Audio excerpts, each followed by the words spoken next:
अस्सलाम वालेकुम student, this is MS खटक। आज हमारे पास है प्रॉब्लम 30।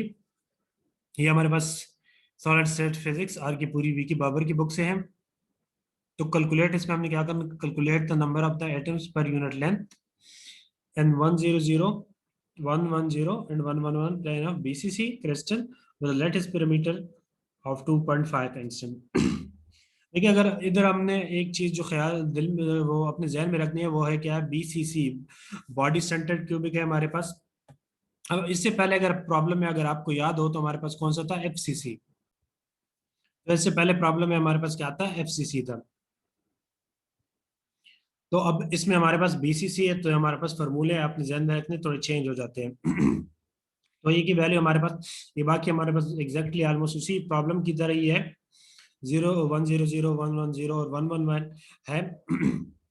मिलर इंडिसेस भी जो हमारे पास है वही है। तो जस्ट सेम जो चेंज है वो हमारे पास एफसीसी की जगह बीसीसी है, यानी फेस क्यूबिक सेंटर की जगह अब बॉडी क्यूबिक सेंटर है। तो अब ए की वैल्यू हमारे पास 2.5 एंगस्ट्रॉम गिवन है। एटॉमिक डेंसिटी हमने फाइंड करनी है, एटॉमिक डेंसिटी यानी numbers of atom per unit area. आपको देखो, पहले प्रॉब्लम में हमें एटॉमिक डेंसिटी कहा गया था, इसमें हमारे पास number of atom per unit area. Number of atom per unit area, ये एटॉमिक डेंसिटी एक ही चीज है जिसको हमने रो से या डेल से फाइंड रिप्रेजेंट किया था। So for BCC body centre cubic के लिए हमारे पास D1100 हमारे पास ए और टू होता है। D110 हमारे पास ए और अंडर रूट टू होता है, और D11 के लिए हमारे पास a divide by two under root two होता है। देखो, ये हमारे पास चेंज हो गया, D110 भी चेंज हो गया बीसीसी के लिए, और D11 भी हमारे पास चेंज हो गया। फेस सेंटर की ये हमारे पास ए अंडर रूट थ्री था, और ये हमारे पास ए, और ये हमारे पास क्या था, a divide by two under root two था। ठीक है, फेस सेंटर के लिए। मगर बॉडी सेंटर के लिए हमने फिर ये वाले यूज करने हैं। ठीक है, ये हमारे पास बुक में गिवन है, अपने याद रखने हैं। ये बकायदा डिराइव हो चुके हैं बुक में, डिरिवेशन भी मौजूद है इनकी। अब फॉर 100, तो 100 के लिए हमारे पास क्या होता है, del 100 is equal to N D V. ये हमारे पास वही डेंसिटी का फॉर्मूला है, एटॉमिक डेंसिटी का, एन डी वी। अब डी की जगह हम कंसीडर करने 100, और वी हमारे पास उसी तरह थ्री लेंथेज है, तो हमारे पास कौन सा है, जैसे वॉल्यूम हमारे पास होता है थ्री लेंथेज, लेंथ विड्थ हाइट। तो हमारे पास जस्ट सिंपल एक ही यूनिट लेंथ गिवन है, तो इसका हम क्यूब ले लेंगे तो हमारे पास वो वॉल्यूम आ जाएगा। ठीक है, जैसे मीटर मल्टीप्लाई मीटर, तो metre cube, cubic metre unit आ जाता है। उसी तरह हमारे पास ए गिवन है, सिंपल है, तो ए मल्टीप्लाई ए, तो ए का क्यूब, तो वो हमारे पास वॉल्यूम आ जाएगा। अब हमारे पास सेम इसी में जिस तरह हमने फार्मूला यूज किया था पिछले प्रॉब्लम में 29 में, वही फार्मूला हम यूज कर रहे हैं इसमें भी। तो वो फार्मूला हमारे पास क्या था, तो वो हमारे पास फार्मूला क्या था, number of atom per unit length, तो हमारे पास n is equal to body plus face और 6, ये फेस लिखा है, फेस और 6 प्लस कॉर्नर और 8। अब देखो हमारे पास क्या है, बॉडी सेंटर्ड क्यूब है, तो इसमें हमने फेस को तो बिल्कुल निकाल देना है ये हमारे पास, क्योंकि हमने फेस को इसमें कंसिडर ही नहीं करना। तो ये जो फेस वाला कंपोनेंट है वो हमारे पास जीरो हो जाएगा, खत्म हो जाएगा। अब बॉडी, अब होल बॉडी, क्योंकि बॉडी सेंटर है तो हम बॉडी इंक्लूड करेंगे। अब बॉडी कितनी है हमारे पास, क्योंकि ये देखो एक ही क्यूब है, तो बॉडी कितनी होगी, एक ही क्यूब यानी एक होगी। अगर हमारे पास दो क्यूब होते तो दो बॉडीज, अगर थ्री होते तो थ्री हम कंसीडर करते हैं, मगर एक ही क्यूब है तो हमारे पास बॉडीज कितनी हुई, एज अ होल क्यूब हम वन कंसीडर करेंगे, वन बॉडी। अब फेस तो हमने सेंटर तो हम ले नहीं रहे, तो वो हमारे पास जीरो हो जाएगा। और कॉर्नर, अब एक बॉडी यानी एक क्यूब के कितने कॉर्नर है, एट कॉर्नर, वन, ये टू, ये थ्री, और ये फोर, और नीचे भी four, one two three four, तो फोर प्लस फोर एट। तो ये हमारे पास जो फॉर्मूला होता है body, N is equal to body की जगह हमारे पास ये वन आ गया, ये फेस का जीरो हो जाएगा। हमारे पास कॉर्नर एट ओवर एट, तो ये एट कॉर्नर है, तो एट ओवर एट हमारे पास कितना आ जाएगा, वन। तो एन की वैल्यू हमारे पास क्या आ जाएगी, वन प्लस वन टू। तो ये ऐसे हमारे पास ये फॉर्मूले से आती है इनकी वैल्यू। ठीक है, इस तरह हम ये निकालते हैं, हम ये पहले भी कर चुके हैं प्रॉब्लम्स में और एग्जांपल्स में। तो इस तरह हम ये निकालते हैं एन की वैल्यू। तो ये हमने एन की वैल्यू पुट करनी है यहाँ पे इसकी जगह। ठीक है, तो ये हमने फॉर्मूले में पुट करनी है, तो सॉल्व करते हैं इसको आगे। नेक्स्ट, तो नेक्स्ट हमारे पास क्या है, एन की वैल्यू हमने टू निकालनी है। अब बॉडी सेंटर के लिए हमारे पास टू है, और फेस सेंटर के लिए हमारे पास क्या थी, वो हमने फेस सेंटर के लिए, उसमें हमने फिर 6 और 2 करना है, ठीक है। वो 3 + 1 आ जाती है, 4 आ जाती है, ठीक है।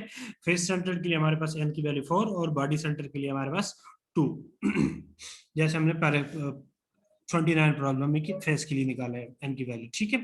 तो हमारे पास अब एन डेल हमारे पास रो 100 या del 100 is equal to N D 100 और ए क्यूब। अब एन की वैल्यू हमने निकाली और डी 100 की जगह हमारे पास ये ए और 2 है, तो जी ये हम वैल्यू पुट कर लेंगे, del 100 is equal to N D 100 की जगह हमारे पास ए और 2 आ जाएगा, ठीक है।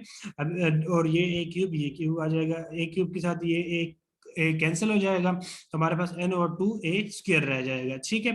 अब एन की जगह हमने वैल्यू निकाली है 2 पुट कर लेंगे, नीचे 2 और ए स्क्वायर, यानी जो ए यूनिट ट्रांसलेशन यूनिट की वैल्यू जो हमारे पास गिवन है, ये वाली ए इज इक्वल टू 2.5 एंगस्ट्रम, ये जो हमें गिवन है। तो एंगस्ट्रम हमारे पास एक्सपोनेंशियल -10 होता है, तो 2.5 एक्सपोनेंशियल -10 का स्क्वायर, तो ये हमारे पास क्या आ जाएगी 1.6 एक्सपोनेंशियल 18 मीटर एटम पर स्क्वायर मीटर, यानी एक हमारे पास मीटर स्क्वायर में कितने एटम आ जाएंगे 1.6 एक्सपोनेंशियल 18 मीटर, इतने ज्यादा हमारे पास एटम आएंगे। ठीक है, तो नेक्स्ट हमारे पास ये है 100 है हमारे पास, सॉरी 110 है। तो नेक्स्ट हमारे पास 110 के लिए, अब 110 के लिए हमारे पास ए क्या है, ए अंडर रूट ए और डिवाइड बाय अंडर रूट 2 है। तो अब फॉर्मूले में ए डेल 100 एन ए क्यूब, अब एन डी 110 की जगह हमने a divide by under root 2 put किया, ठीक है, D110 की जगह। अब ए के साथ एक ए कैंसिल हो जाएगा, तो एन की वैल्यू हमारे पास क्या आ जाएगी, N is divide by A square under root 2। तो ये हमारे पास क्या आ जाएगा 2, और ए एन की वैल्यू हमने जो निकाली है 2, ए की स्क्वायर की जगह 2.5 एक्सपोनेंशियल -10 आ जाएगा स्क्वायर, और अंडर रूट 2 सिंप्लीफाई करेंगे तो हमारे पास जो 110 है इसके हमारे पास इतने डेंसिटी में हमारे पास 22.63 एक्सपोनेंशियल 18 एटम पर मीटर स्क्वायर आएंगे, 1 मीटर स्क्वायर में 22.63 एक्सपोनेंशियल 18 एटम आएंगे। नेक्स्ट थर्ड हमारे पास क्या था, डेल 111 था। डेल 11 की जगह हमारे पास जो D11 है, क्योंकि फॉर्मूला हमारे पास क्या होता है N D divide by A cube होता है, यानी वी होता है ए क्यूब आ जाता है। तो डेल 11 हमारे पास क्या है फॉर्मूला D11, तो D11 हमारे पास है ए डिवाइड बाई 2 अंडर रूट 3। तो D11 की जगह हमने ये वैल्यू पुट करनी है, तो यहाँ हमारे पास क्या आ जाएगा एन D11 की जगह हमने a divide by 2 under root 3 put की, और वी की जगह ए क्यूब आ गया, तो एक कैंसिल हो जाएगा, N divide by A square multiply A 2 under 3। N की वैल्यू हमने 2 निकाली, 2 पुट कर लेंगे, ए की वैल्यू हमारे पास 2.5 एंगस्ट्रम है, यानी एक्सपोनेंशियल -10, और इधर हमारे पास क्या है स्क्वायर है, तो ये हम स्क्वायर लिख लेंगे, और मल्टीप्लाई ये 2 अंडर रूट 3, सिंप्लीफाई करेंगे तो हमारे पास डेल 111 की जगह हमारे पास 9.24 एक्सपोनेंशियल 18 एटम पर स्क्वायर मीटर आ जाएगा हमारे पास। तो ये था हमारे पास आज के प्रॉब्लम के, हमने क्या करना था, हमने तीन हमने हमें गिवन थे, हमने atom per unit number of atom per unit area, या हम जिसको एटॉमिक डेंसिटी कहते हैं, वो हमने फाइंड कर दी थी 100 111 और 111 के लिए। बीसीसी हमारे पास बॉडी सेंटर क्यूबिक क्रिस्टल था। तो ये था आज का हमारा प्रॉब्लम। अगर आपको मेरी वीडियोस वगैरह से मदद मिलती है तो मेरे चैनल को सब्सक्राइब कीजिएगा, लाइक कीजिएगा, कमेंट्स कीजिएगा। नेक्स्ट प्रॉब्लम इंशाल्लाह नेक्स्ट वीडियोस में। आज के लिए इतना काफ़ी। अगर आपको इसके अलावा फिजिक्स की आर्टिकल्स आर्टिकल्स पढ़ने का शौक हो तो फॉलो कीजिएगा for the love of the physics, for love of the physics .blogspot.com, link description में है। और इसी वेबसाइट पर इंशाल्लाह मैं बहुत जल्द ये PDF में भी अपलोड कर लूँगा कुछ दिनों तक इंशाल्लाह। तो आज के लिए इतना ही काफ़ी। नेक्स्ट प्रॉब्लम इंशाल्लाह नेक्स्ट वीडियो में। Thanks for watching.